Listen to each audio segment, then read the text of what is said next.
नमस्कार दोस्तों, मेरा नाम सुनील कुमार प्रजापति। जैसा कि मैंने पिछली वीडियो में आपको बताया है कि हाई स्कूल एंटर करने के बाद में भविष्य कैसे बनाना चाहिए, किस फील्ड में जाना चाहिए, क्या करना चाहिए। देखिए, मेन चीज़ क्या है, आज के टाइम पे जो भविष्य जो बनता है या बिगड़ता है तो वो बनता है कि आपने पिछले टाइम में क्या किया। जो आपने 9th 10th और फर्स्ट ईयर इंटर किया है उसमें आपने क्या किया था, उसमें आपने पढ़ाई क्या बेस पे की, आपने कितनी पढ़ाई की, क्या रेशियो लेके आए आप, क्या नहीं लेके आए। ऐसा नहीं है कि कोई हाई स्कूल में पढ़ने वाला बच्चा कुछ आगे कर नहीं सकता। जिसके मार्क्स कम आए वो आगे कुछ नहीं कर सकता, कर सकते हैं। इंटर में जिसके मार्क्स कम आए वो कुछ नहीं कर सकता, कर सकते हैं। सारे के सारे कर सकते हैं, लेकिन उसमें क्या है, एक पॉजिटिविटी आनी चाहिए कि मैं ये काम कर सकता हूँ और 100% कर सकता हूँ। अदरवाइज नहीं आप सोचोगे तो कैसे कर पाओगे। इसमें आपको सोचना क्या है, देखिए आज के टाइम पे भविष्य कैसे बिगड़ता है मैं आपको बताता हूँ। 1 से 5 साल तक तो बच्चों का क्या होता है, बचपन में निकल जाता है। आप भी समझ लें, 1 साल से 5 तक तो बचपन में ही बीत जाती है कहानी सभी बच्चों की। 5 से 10 साल में जब पहुंचता है तो उसकी 5th क्लास तक कंटिन्यूस चलता है। 5वीं क्लास जब कंप्लीट हो जाती है तब उसका आगे प्रोसीजर होता है। जब 10 साल से 15 साल तक में उसकी हाई स्कूल की परीक्षा पास कर पाता है। जब इंटर करता है तो 17 साल का लगभग हो चुका होता है, 17 से 18 साल का। जब 18 से 25 साल तक वो अपना कॉलेज टाइम करता है, इस कॉलेज में अपना ग्रेजुएशन करना, किसी भी फील्ड में जाना। उसके बाद में 25 से 30 साल तक जब वो पहुंचता है तब वो करता है नौकरी की तैयारी। किस चीज की? नौकरी की तैयारी। अब आप भी उसी तरीके से चल रहे होंगे।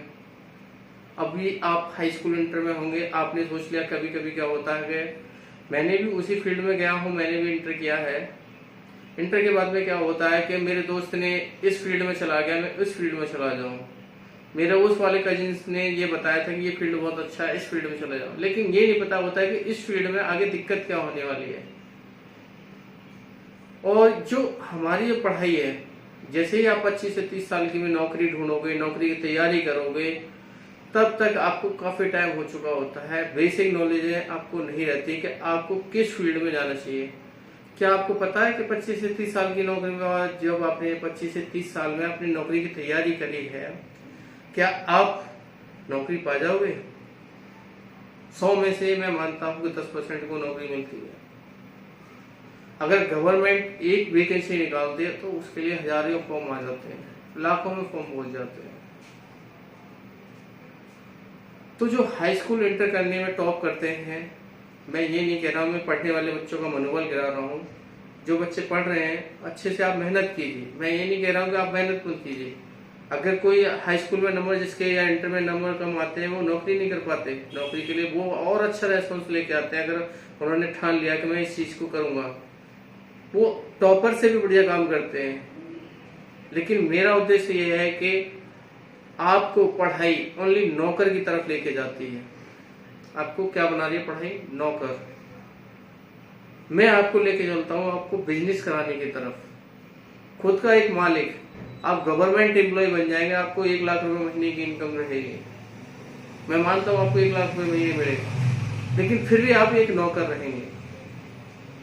अगर सरकारी में आप नौकरी पा भी लेते हैं, मैं तो कह रहा हूँ बहुत अच्छी बात है, आपका स्टैंडर्ड बन जाएगा, आप नौकरी पा लें।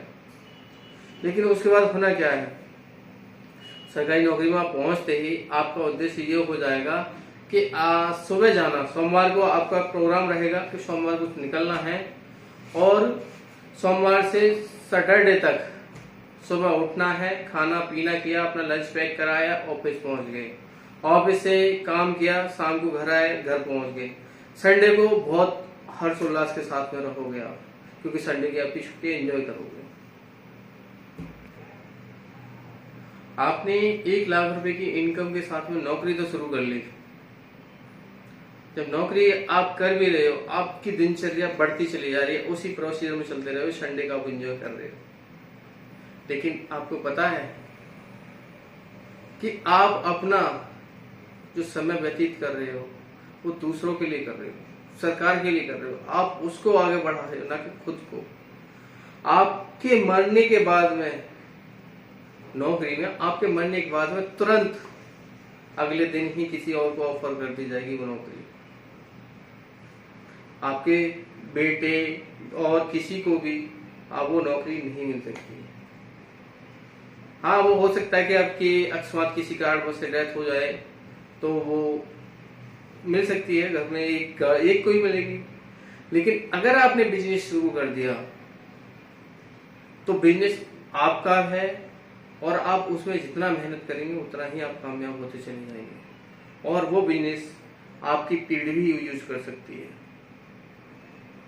तो मेरा उद्देश्य ये है कि आप पढ़ाई करते करते कुछ इस तरीके से इस लाइन में जाएं कि आपको आगे का भविष्य बनाएं कि मैं इस फील्ड में जाके अपना बिजनेस कर सकता हूं। चाहे छोटा ही बिजनेस लेके चलिए, किसी भी छोटे बिजनेस को कीजिए आप, लेकिन उसकी आप सीढ़ी सीखिए। मैं ये नहीं कह रहा हूं कि इसके बाद में आप नौकरी ना करें या नौकरी छोड़ दें, नहीं। शुरुआत में आपको नौकरी करके आपको एक्सपीरियंस भी लेना पड़ेगा। नौकरी में क्या होता है, मालिक की सुनो, अपने जो किसी भी काम का प्रेशर हो उसका प्रेशर झेलो।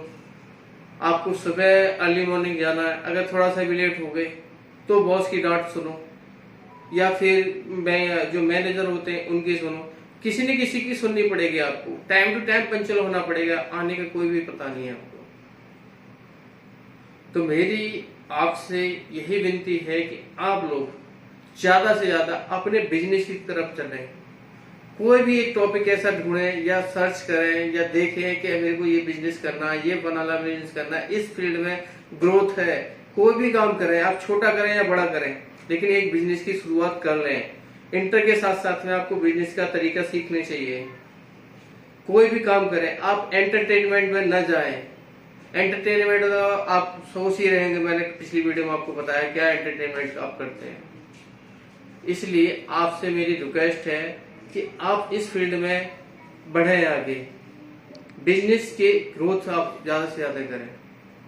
जब आप बिजनेस करेंगे आपकी पीढ़ी आएगी, आपकी पीढ़ी को भी एक बिजनेस मिल जाएगा कि हमारे माँ बाप ने हमारे लिए इतना बिजनेस तैयार कर दिया है, इसको हम आगे बढ़ाएं। धन्यवाद।